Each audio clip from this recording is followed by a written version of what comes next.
So if you're experiencing low back pain, this video is for you because I'm going to show you guys 6 easy tips in order to help you lift things a little easier and more efficiently if you have back pain. So listen up.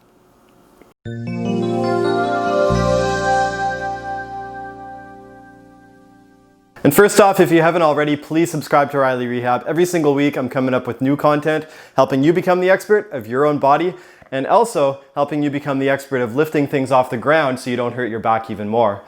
So we're all going to find ourselves in a situation where we have to pick up an object that's rather heavy. And unfortunately, we have no choice but to bend down in one way, shape, or form to pick it up. However, these 6 tips will help make it a much easier process and much safer for the back. And the first of these steps is you want to make sure that your feet, your hips, and your shoulders are all pointing forward towards the object you're lifting. Simply put, this means just stand in front of the object you're trying to lift. So your feet, shoulders, and hips should all be pointing towards there. The main way I see people break this rule is if they're trying to lift something from an angle and they sort of have to twist there. In this situation, my shoulders are pointing this way and my hips and my feet are pointing to my left. So as much as you can, get yourself squared off with the target you're trying to lift before trying to pick anything up.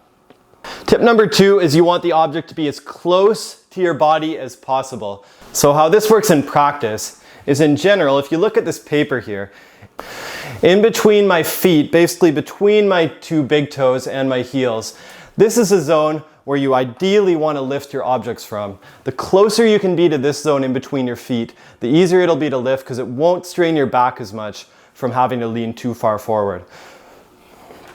So if you had an object here, the more you can keep it in between your legs, sometimes you have to spread your legs apart a bit, the easier it'll be to lift up on your back. That said, practically speaking, you may have much bigger objects, and in that case, it does change the game a little bit.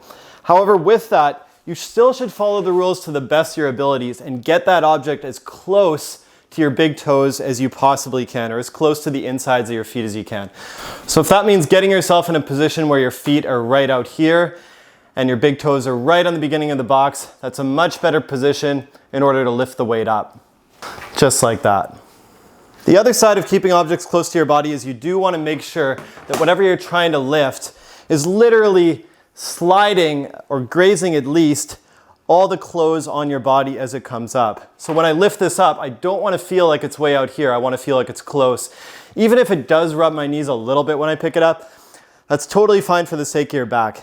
One thing I would recommend too for some people is if you have some nice clothes, if you have that wonderful dress you don't want to see any dirt on, or that brand new shirt you just got to impress somebody, you really don't want to wear those whenever you're trying to lift something heavy, because in reality, you're probably going to tend to want to carry something away from you, and that's the exact opposite thing of what you want to do for saving your back. Tip number 3 is you want to lift with your legs and not with your back. Now, I know this is a very cliche thing you probably heard so many times just over and over from every workplace you've ever been at, but it does really make a big difference when you're trying to lift things. So how I would explain this here is if you're lifting from the back, that usually means you're bending forward, you're on straight legs, and specifically your back is curled like that. The more you make your knees go forward, naturally the less your back is going to be in that position where it's at risk. So what I would say is when you're trying to lift something, bring your knees as far forward as you comfortably can. Because the more your knees go forward, the less your back has to bend, and overall, the easier it is to pick something up because you feel it kind of going through your legs rather than the back. There's a general rule that says the more your knees have to go forward whenever you pick something up or when you bend down, the more strain you're going to put on your knees, and then the more you bend forward at the hips and the back, the more strain you'll end up putting on your hips and your back. So it does become a bit of a trade-off. If you do have knee issues, you do kind of have to weigh the two together. But I will say if your bigger issue is the back, you're much better off trying to bring the knees forward. Some people will even go to the extreme where they go like this because it will be easier on the back. However, that's up for you to decide. I would say if my back was really my main issue, I would just bring my knees forward and not worry about it, or just avoid trying to lift anything heavy altogether till it's settled down. Another quick point I want to touch on is, in general, the more straight your spine is, and the less kind of rounded you are like this, the less your back looks like a cannonball, the better you'll be at lifting because the less strain you'll put on your back. However, I'm going to talk about that in a separate video because the hip hinging concept is a much more advanced thing. So for now, just think about getting yourself close and bringing your knees forward while you pick something up. Now, tip number 4 is something I don't hear very many people say, so this is important to know. Whenever you're carrying something, when you've already got it off the floor, if you have to bring this somewhere to a destination, you're much better off trying to pull the bottom of the object above the belt line so it's kind of resting on your tummy rather than on your hips. Now, if this object is so bloody heavy that you can't do it because your arms are just fatiguing from that, I totally get it. You may have to bring it down. But it actually does make it a lot easier to travel with it because if this weight is hanging down here, you're going to be walking a little kind of thump, thump, thump because it's blocking your legs, it's stopping you from walking. And sometimes that can even shake up your back even more.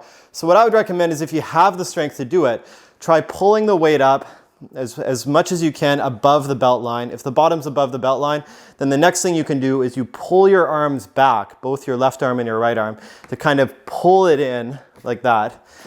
And then just keep it glued against your body. You can sometimes even hook the bottom part over top of the top of your pants or the belt line and then kind of keep it there as a bit of a shelf. This will make it a lot easier for you to walk things around, and then your legs are free, and then you're also not as hesitant to turn and not as likely to twist your back while you're turning. One other tip I got to mention when you are walking with something, you always want to make sure that your feet are pointing in the same direction as where your shoulders are. So if you do have to put this to the side, it's much better to take a few baby steps first to turn before putting it up there, just to make it easier on your back so you don't twist it. And that brings me to tip number 5, and this one's really important. Whenever you're doing anything where you're twisting at the spine, because you may need to anyways, because real life gets real and you can't always control things, you want to make sure you go as slow as you possibly can. So one example would be if I need to pick something up and it's really heavy and I need to kind of tilt it this way, I have to do a bit of a rotation here.